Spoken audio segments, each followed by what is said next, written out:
Heti lai kan phei zelanga heti lai hian Tlangnuam muai so thlanmual lo om ve le a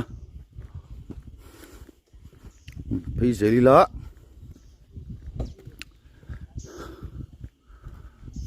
amun hi nuam khop maya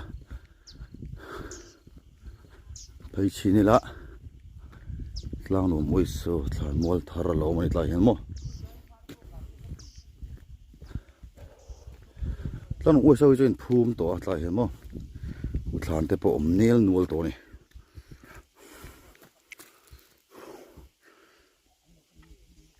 len mumal ta ni por an siama